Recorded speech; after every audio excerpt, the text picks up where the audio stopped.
Our minds are running 1,000,000 miles an hour. We're saying hack back. We're saying we're not going to be pushed around. We're saying we want revenge. My name is Nate Smith. I'm Will Giberson. And we are chairman of the board. Today, we are split 50-50 on to hack or not to hack. So today I want us all to take a deep breath. And we're going to walk you through this delicate situation one step at a time. First, I would like to focus on the stakeholders that have been affected. First, it is going to be our customers. Second, it is going to be the government. Third, our shareholders. And finally, our employees. Now let's move quickly into the proposal that has been proposed by DefNow. Their first step is going to be baiting these hackers back into our network by use of honeypots, which are digital traps. Second, we're going to commandeer the hacker's computer.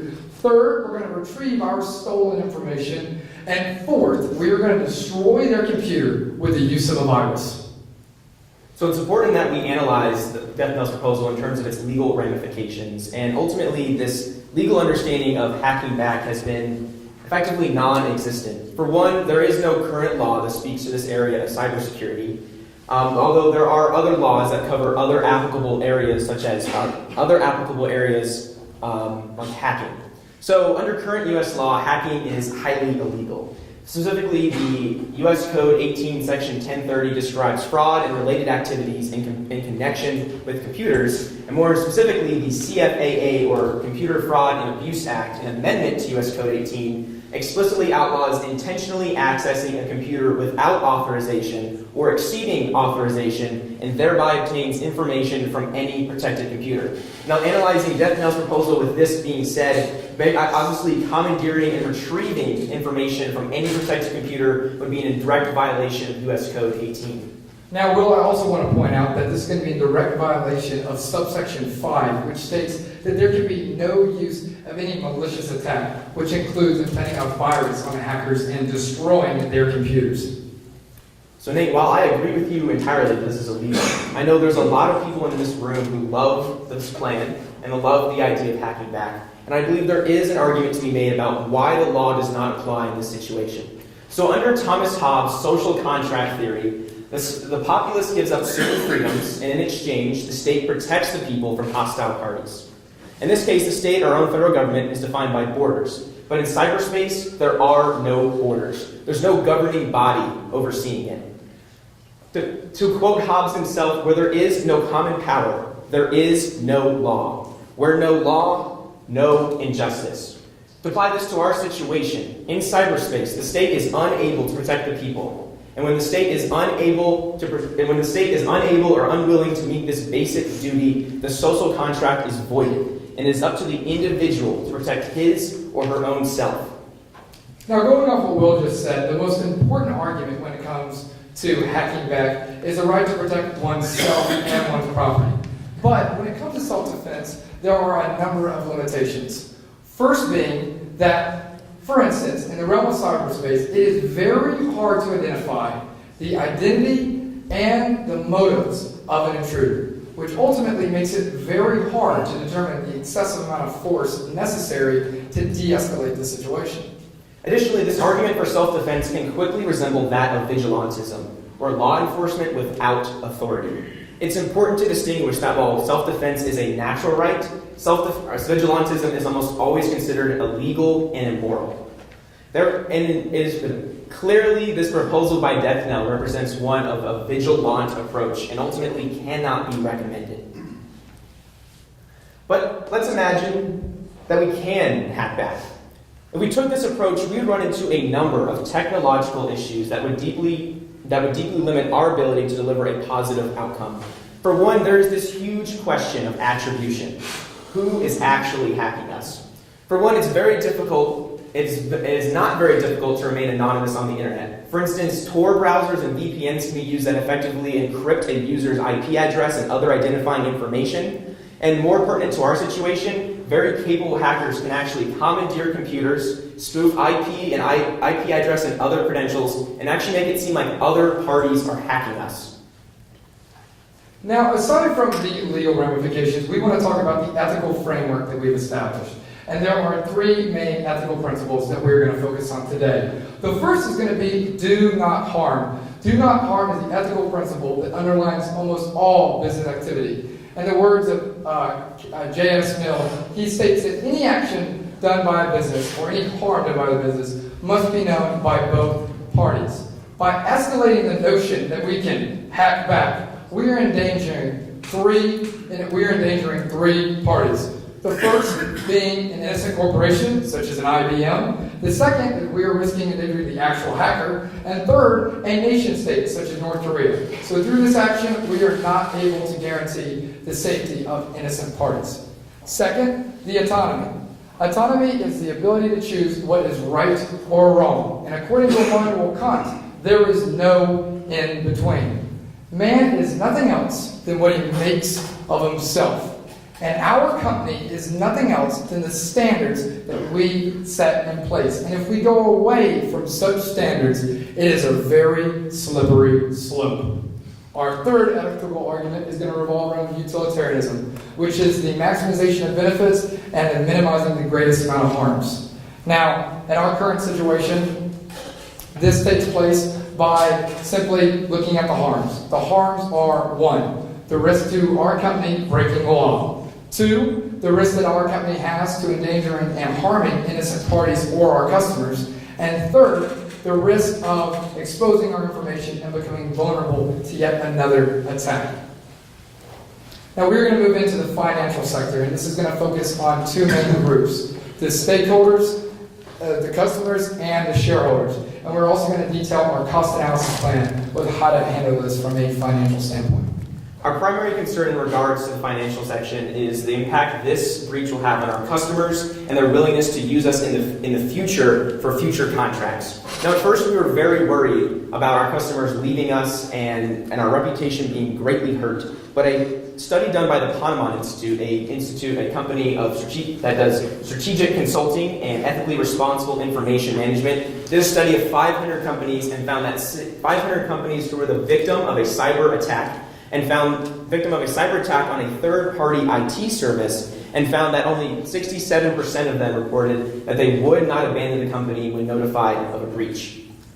Now, the further talk about our cost analysis, Cisco also did a recent report that found that of the 29% of companies surveyed lost revenue as a result of a data breach, and of that 29%, 62% lost less than 20%. So we still take this data breach extremely seriously.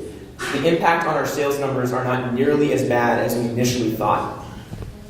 thankfully the evaluation done by Cisco, we were then able to go into our financial analysis. And we're going to focus on two main ways to reduce the amount of costs.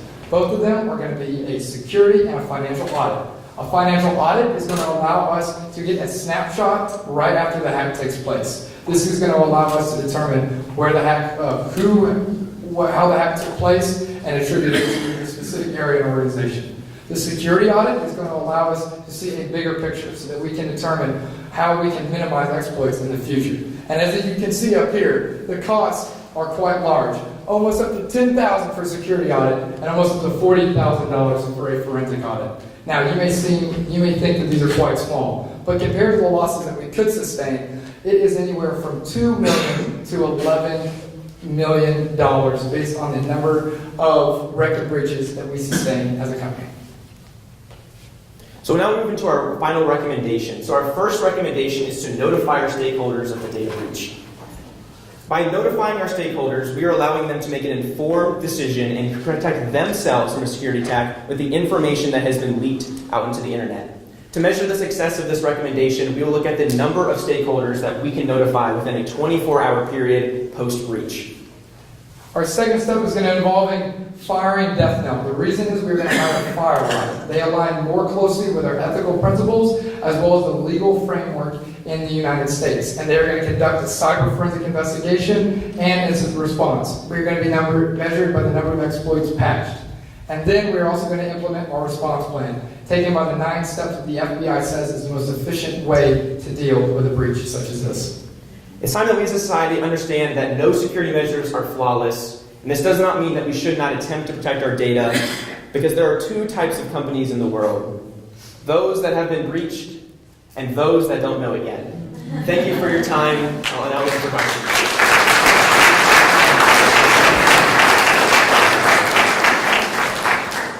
Mr. Johnson?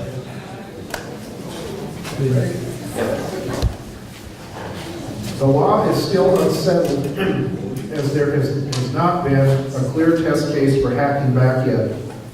When cyber attacks do occur, law enforcement and state responses are often too slow to protect, prosecute, or deter cyber attackers. Under what circumstances could a hackback be ethical?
As you've seen today, we have referenced the philosopher Hobbes.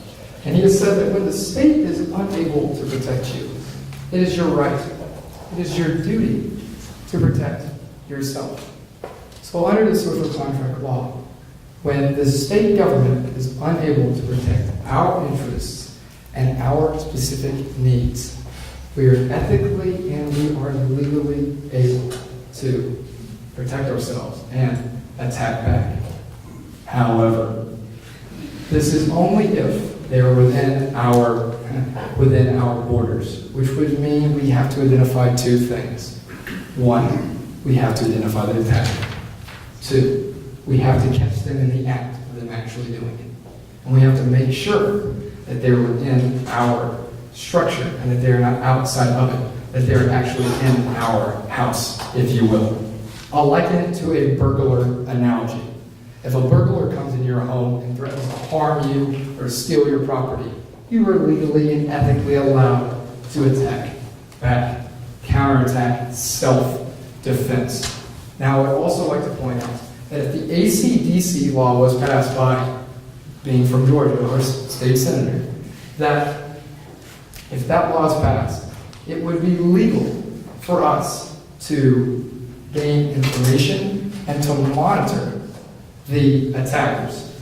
But I want to make it perfectly clear that the media has touted this AC/DC argument, this act, that it would allow us to go in, use a virus like Death Knell proposed, and destroy their computers. But that is not correct. If we identify that they are within our borders, we identify that they are harming us in any way, and we catch them in the act, it would be ethically permissible to exercise self-defense and hack back.